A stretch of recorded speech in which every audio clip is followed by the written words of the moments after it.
j'ai fini en fait par comprendre que lorsque Dieu demande d'avoir la foi en lui, c'est pas seulement dans le cadre de croire que Dieu peut faire ceci ou faire cela. C'est dans le sens de lui faire confiance.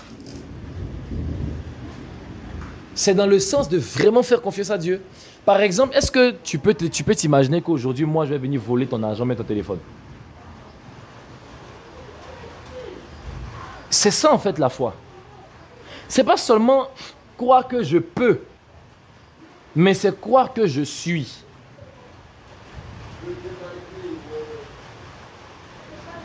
Rares sont les fois où Dieu se révèle à une personne et puis lui dit je peux faire ceci, je peux faire cela. Généralement quand il se révèle à lui, quel est le verbe qu'il conjugue? L'auxiliaire être. Il dit je suis. Il ne leur donne pas ses capacités mais son identité. Parce que Dieu veut qu'on croie en qui il est et non pas d'abord en ce qu'il fait ou en ce qu'il pourrait faire. Dieu veut qu'on ait foi en lui. Si tout de suite on voit, récemment Dieu est en train de m'enseigner dessus, si tout de suite on voit un buzz sur Facebook, on dit ah le prophète Shalom est venu voler un chauffeur de Yango. Il est venu voler la paix sur Wave et puis après il a appelé Wave pour ramener son argent. Et puis ça prend Facebook. Comme une fois ils ont failli me faire ça. Et puis après le monsieur même m'a demandé pardon parce que c'était un malentendu. Mais quand ça se présente ainsi, mon fils dis-moi, il y en a qui vont croire que j'ai fait ça. D'autres vont croire que je n'ai pas fait ça. Mais entre ceux qui vont croire que j'ai fait et ceux qui vont croire que je n'ai pas fait, il n'y a pas de grande différence entre les deux. La seule différence, c'est qu'il y en a qui ont décidé de croire que je ne suis pas capable de faire ça. Mais est-ce que quand toi tu tombes malade, tu crois que ce n'est pas Dieu qui t'a rendu malade?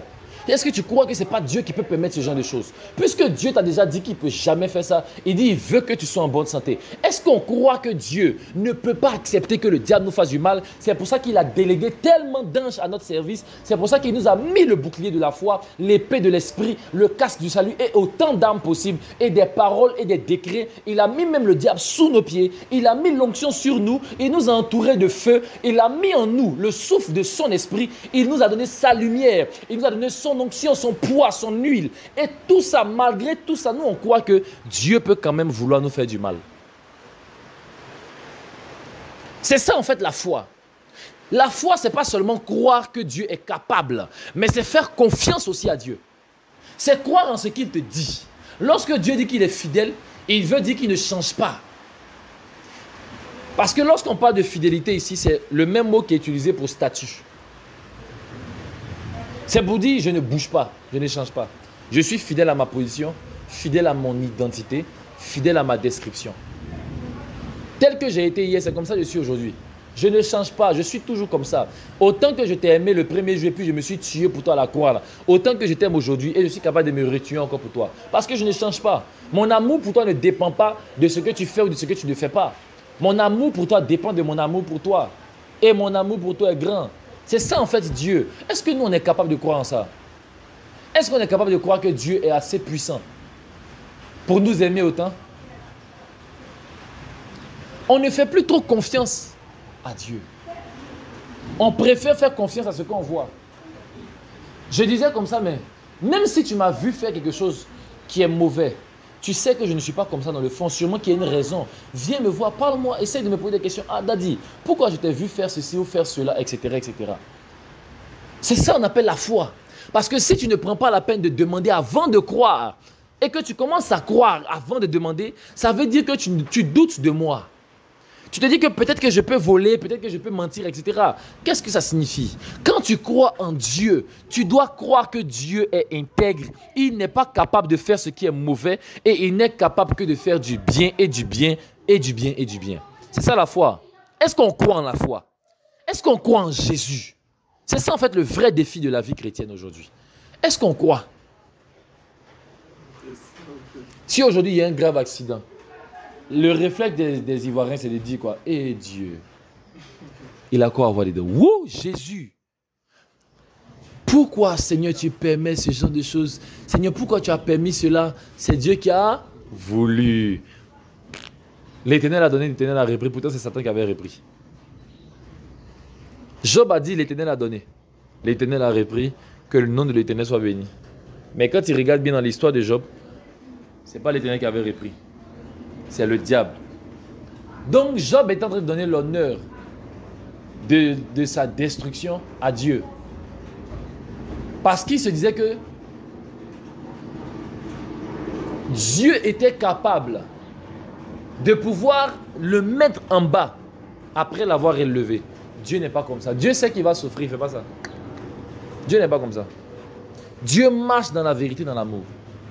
Regarde dans quel beurre il a mis ses disciples. Les seules persécutions, il dit même, je vous envoie sans argent, mais vous n'allez manquer de rien. Étonnant. Je vous envoie sans 5 francs, mais vous n'allez manquer de rien. Les gens vont vous accueillir. La bonne nouvelle sera prêchée. Tout sera facile pour vous. Ça veut dire que tu aies l'argent ou pas, Dieu assure ta vie. Mais est-ce que tu crois en ça? Est-ce qu'aujourd'hui, quand tu n'as pas l'argent, tu te dis que c'est Dieu? Ou bien tu sais que Dieu n'est jamais capable de venir te mettre dans ce genre de problèmes? Je ne dis pas qu'il n'y a pas d'épreuves, il y a des épreuves. Mais généralement, l'épreuve de Dieu consiste à voir si tu es fidèle à lui, même quand il te montre le contraire. Même si à la base, ce n'est pas lui qui te montre le contraire, c'est le diable. Et généralement, les épreuves dans lesquelles nous sommes, l'épreuve de l'Ancien Testament est différente de l'épreuve du Nouveau Testament. Parce que quand tu lis le livre de Job, mon fils, la Bible déclare que un des amis de Job disait à Job, s'il se trouvait pour lui un ange intercesseur, un des 1000 qui enseigne aux hommes la voie qu'ils doivent suivre, cet ange-là dirait à Dieu, Seigneur, retire son âme de la fosse, car j'ai trouvé pour lui une rançon. Job n'avait aucun intercesseur. Quand les fils de Dieu sont venus devant Dieu, aucun des fils de Dieu n'a parlé en bien de Job. Pendant que Satan est en train de gâter son nom ici. Il n'y a pas un qui a dit, mais Seigneur, non. Il a fait ses preuves et puis il est arrivé là aujourd'hui. Tu l'as béni parce qu'il a fait ses preuves. Ce n'est pas Dieu qui nous maudit, ce n'est pas Dieu. Dieu ne maudit jamais. En fait, aujourd'hui, on peut pas comprendre l'amour de Dieu parce que nous-mêmes, on est hommes. Est-ce que tu sais que Dieu n'a jamais fait le mal?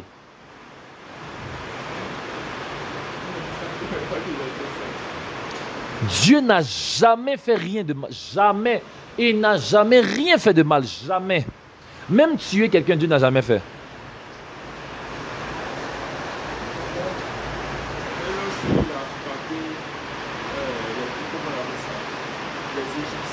Et lorsqu'il a frappé les Égyptiens, non? Qui a tué les Égyptiens? Qu'est-ce qu'il a dit à Israël? Mettez le sang là sur vous, pourquoi? Parce que quand l'ange va passer, il a parlé de l'ange. C'était l'ange de la mort. C'est lui qui tuait.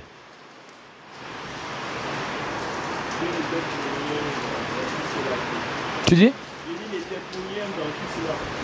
Est-ce que Dieu est obligé de venir tuer les gens pour les sauver? Dieu claque des doigts. Tu deviens chrétien. Tu deviens même pasteur, prêtre même si tu veux. Dieu n'a pas besoin de faire du mal à quelqu'un pour lui enseigner le bien. Quand les chérubins ont chassé Adam et Ève du jardin, parce que c'est les chérubins qui ont chassé Adam et Ève du jardin. C'est eux qui les ont chassés, ce n'est pas Dieu d'abord. Hein. C'est vrai que dans la Bible, on ne précise pas ça, parce qu'il y a des choses dans la Bible qu'on ne peut pas venir expliquer comme ça. Sinon, Dieu n'a jamais rien fait de mal. N'oubliez pas que ce sont des hommes qui ont interprété les faits. Hein. Ce sont des hommes qui ont interprété les faits. Aujourd'hui, de la même manière qu'aujourd'hui, tu peux venir dire à ton frère non.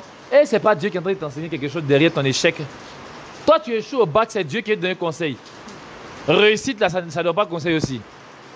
C'est les Ivoiriens qui sont là-haut, c'est les conséquences qui conseillent. Dieu, lui, là, conséquences peut conseiller, c'est vrai. Mais le succès aussi peut conseiller. Quand tu vas réussir, il peut te dire, il ne faut plus faire ça là encore demain. Il t'a aidé aujourd'hui, mais là, gare à toi. Moi, j'ai réussi dans mes examens et j'en ai tiré des leçons de foi. Qui vous a dit que Dieu peut venir faire échouer quelqu'un pour venir lui donner des enseignements? Question. Est-ce que tu sais qu'il y a des hommes de Dieu qui demandent offrande aux gens sans que Dieu les ait envoyés? Tu sais qu'il y a des hommes de Dieu qui maudissent les gens sans que Dieu les ait envoyés? Est-ce que tu sais qu'il y a des anges qui font la même chose aussi? Il y a des anges qui demandent offrande aux gens sans que Dieu les ait envoyés.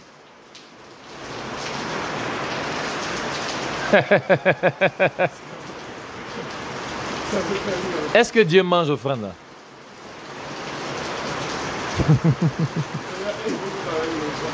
Ils travaillent avec ça. Nous, on fait quoi avec offrande?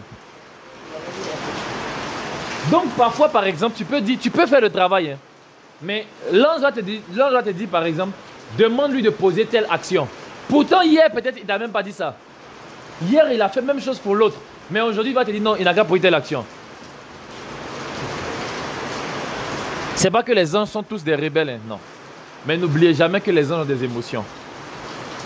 Les anges ont aussi des émotions en eux. Ils ont aussi une personnalité. Ça, c'est les anges.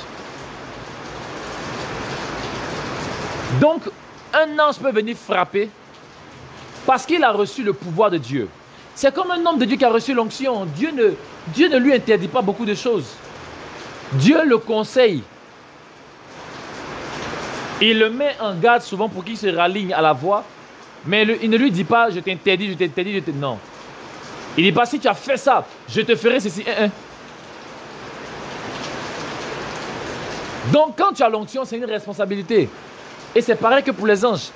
Tu sais qu'il y a des anges qui ont tué leur prophète. Tu es mon ange de ministère. Je fais un truc qui ne te plaît pas, tu fais accident. Ou sommet, tu m'enlèves la vie.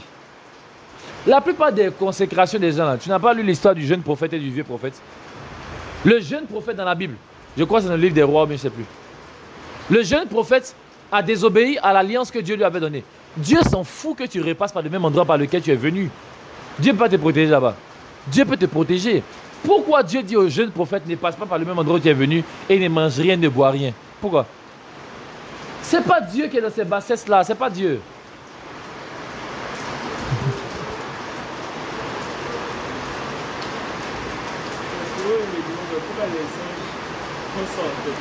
Ben pourquoi nous aussi on fait ça?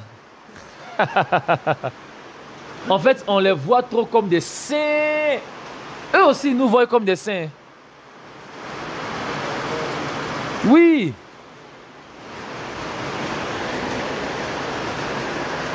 Eux aussi nous voient comme des saints. Ils nous voient comme des êtres parfaits aussi. Parce qu'ils voient Dieu en nous. Ils se demandent comment on peut venir faire telle ou telle chose. C'est pour ça qu'ils sont fiers de servir Dieu auprès de nous. Mais c'est pas tous. Il y a des gens qui ne sont pas fiers de venir servir Dieu auprès de nous.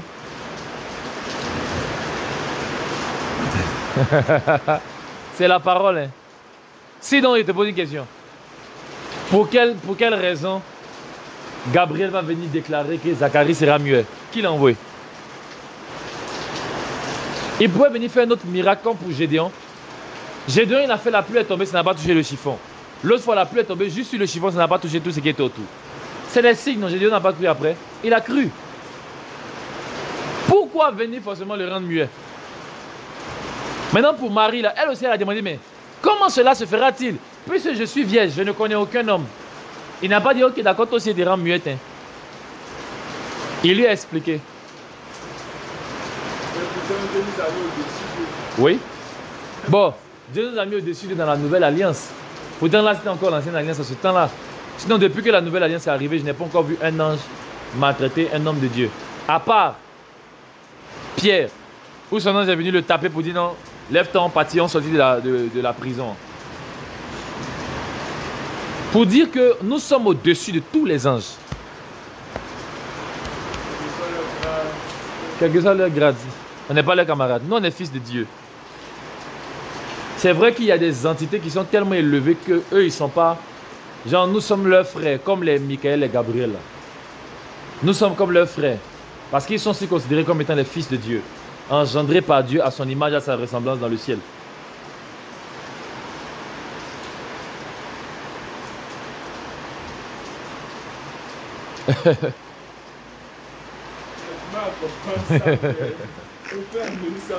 Ça va rentrer. Il faut qu'on comprenne que Dieu n'est pas contre nous. La Bible déclare que Jésus-Christ a pris sur lui toute la colère de Dieu. Ça veut dire que comme nous aujourd'hui on dit qu'on est chrétien, qu'on s'identifie à Christ, Dieu ne peut plus jamais se mettre en colère contre nous. Plus jamais. Quelle que soit notre vie. Tant qu'on est chrétien, il ne peut pas s'énerver contre nous. Il ne voit que son amour par rapport à nous. Est-ce qu'on est conscient de ça?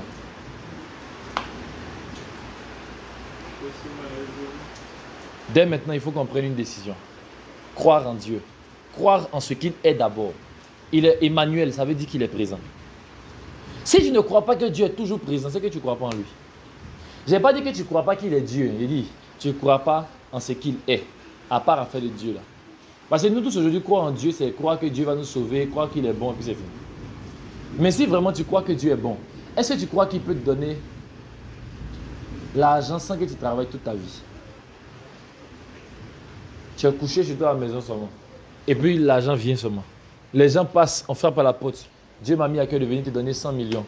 Dieu m'a mis à cœur de venir te donner 50 millions. Dieu m'a mis à cœur, Dieu m'a mis à cœur, Dieu m'a mis à cœur. Puis tu investis. Et puis l'argent vient seulement, ça ne finit pas. Est-ce que tu crois que Dieu peut faire ça pour toi?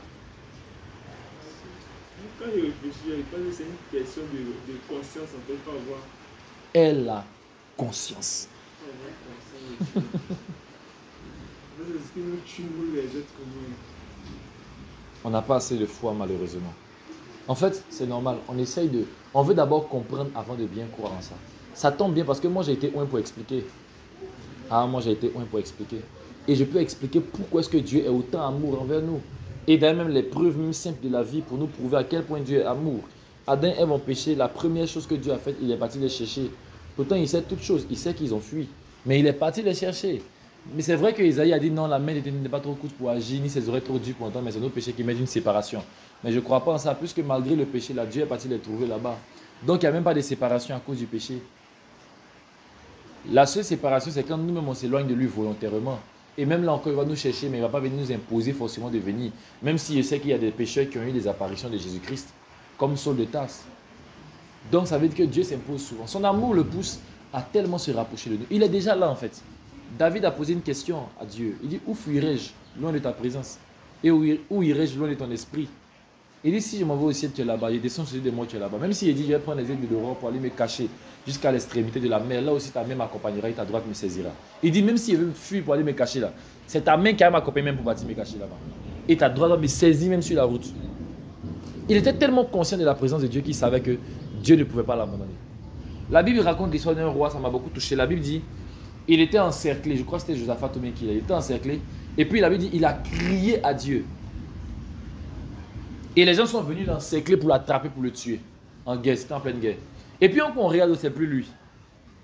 C'est quelqu'un d'autre. Est-ce que tu vois un peu? Dieu a échangé les personnes. Pendant que lui, il est là, on veut le tuer. Il crie à Dieu, bim. Il se retrouve ailleurs là-bas. Et puis il voit quelqu'un d'autre à sa place ici. Comment Dieu peut faire ça? Et là, c'est même pas Dieu qui a fait ça, c'est sûrement un ange qui est venu juste faire un déplacement rapide en entrant par un vortex. Ça, ce sont des mystères compliqués. Prendre quelqu'un d'ici, l'emmener là-bas sans passer par l'espace. Souvent, les dessins animés qui l'expliquent. Oui. Je crois, Vortex. Animé Loli Rock. Oui. Ça, vortex, pour passer, les pentagrammes, même il y a un autre souvenir de Gravity Falls. Même les mangas, hein, ils en parlent beaucoup. C'est pour ça que moi, j'aime pas trop regarder parce que je sais que quand ils en parlent comme ça, il ne faut pas que tu es formé pour le bon plaisir de ta connaissance. Ils influencent ton esprit. Ils ouvrent des portes pour pouvoir t'atteindre demain, pour mettre des semences dans ton cœur au fur et à mesure. On te prend ici, on te fait sortir là-bas, c'est très possible. C'est une science du royaume des cieux. C'est une science du royaume. Il y a aussi le dédoublement. Mais à part même le dédoublement, il y a ce qu'on appelle l'omniprésence, soit diluée, soit exagérée. Par exemple, je peux être ici en même temps au ciel, en même temps en train de te parler dans ton village là-bas. Quand je suis chez moi à la maison ici, et puis il dit je suis à San Pedro, ou bien il dit je suis au Burkina, ou bien il dit je suis dans tel pays. Je peux être en même temps ici, dans mon corps et dans un autre pays. Et même souvent, tu peux être ici dans ton corps et puis ton corps sera ailleurs encore. Souvent, il me demande si ça ne fatigue pas. Non, ça fatigue. Plusieurs fois à la fois comme ça. Ça fatigue souvent, mais ça effraie. Il y a des fois où, par exemple, quand je suis en plein service prophétique, c'est pour ça qu'on prie beaucoup en langue avant un service prophétique, pour te donner la force. Puisque celui qui parle en langue s'édifie.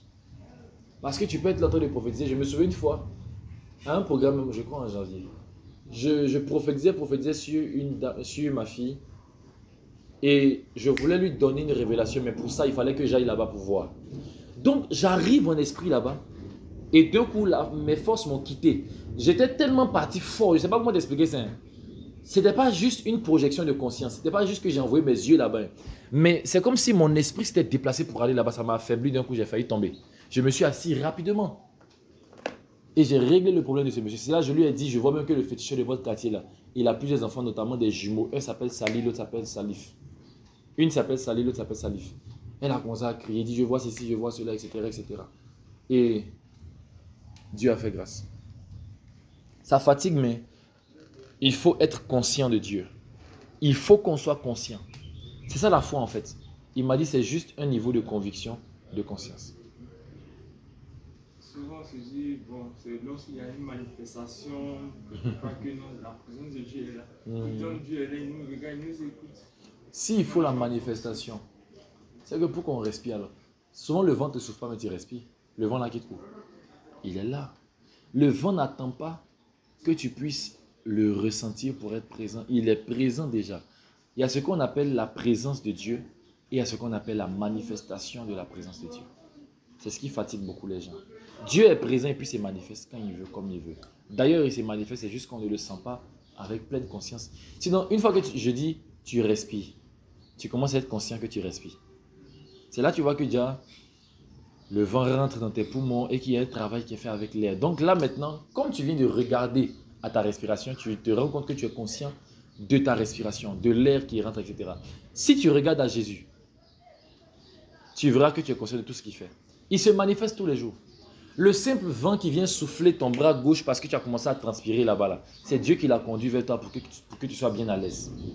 Le fait que tu portes un joli t-shirt aujourd'hui, ils ont écrit le chiffre 7 et puis depuis il pleut, ça finit pas.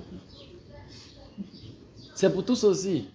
Dieu veut te montrer qu'il est présent, mais il cherche des moyens de te montrer. Il est déjà présent.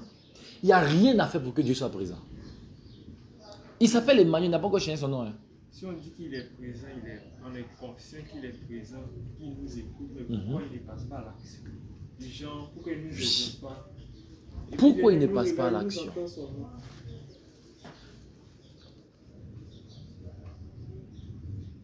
C'est une très bonne question. Est-ce que tu sais qu'il passe déjà à l'action?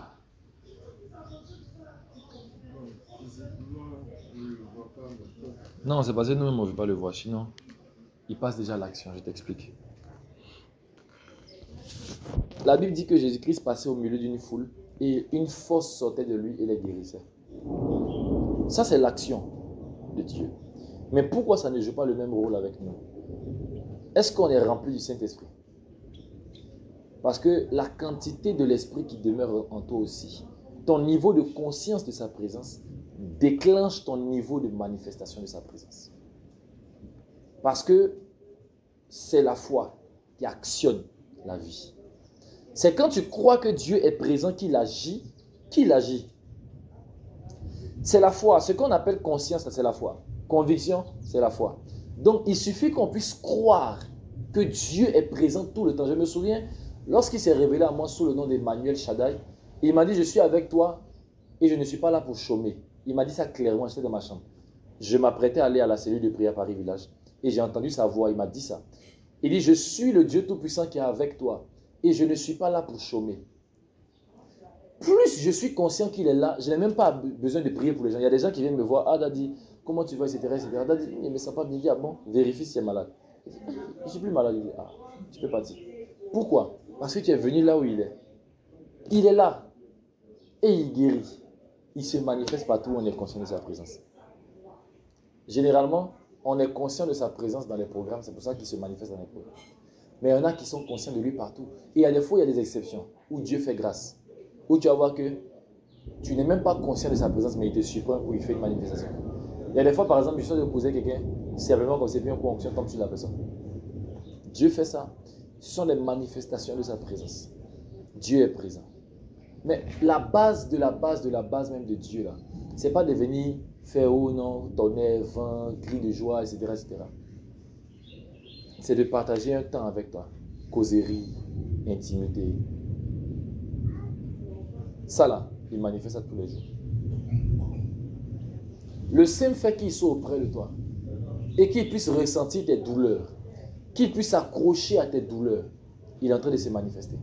Jésus-Christ vient habiter en nous pour savoir ce qu'on ressent. Jésus-Christ vient habiter en nous pour être plus près de nous. Jésus-Christ vient habiter en nous pour pouvoir dire aussi j'ai faim quand Shalom a faim. J'ai soif quand Othniel a soif. J'ai mal dans mon cœur quand il a mal. Je souffre quand il souffre. Je suis heureux quand il est heureux. Je suis un avec lui. Ça, c'est sa manifestation première.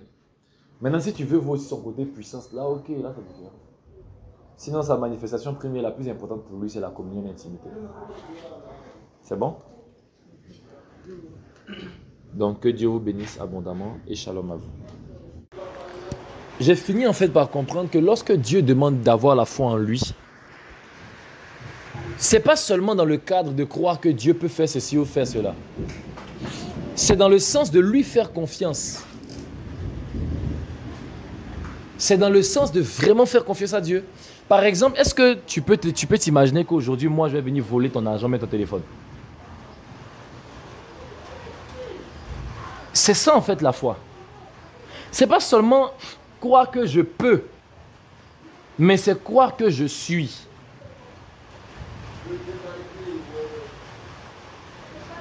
Rares sont les fois où Dieu se révèle à une personne et puis lui dit je peux faire ceci, je peux faire cela. Généralement quand il se révèle à lui, quel est le verbe qu'il conjugue? L'auxiliaire être. Il dit je suis. Il ne leur donne pas ses capacités mais son identité. Parce que Dieu veut qu'on croie en qui il est et non pas d'abord en ce qu'il fait ou en ce qu'il pourrait faire. Dieu veut qu'on ait foi en lui. Si tout de suite on voit, récemment Dieu est en train de m'enseigner dessus, si tout de suite on voit un buzz sur Facebook, on dit ah le prophète Shalom est venu voler un chauffeur de Yango. Il est venu voler la paye sur Wave et puis après il a appelé Wave pour ramener son argent. Et puis ça prend Facebook. Comme une fois ils ont failli me faire ça. Et puis après le monsieur même m'a demandé pardon parce que c'était un malentendu.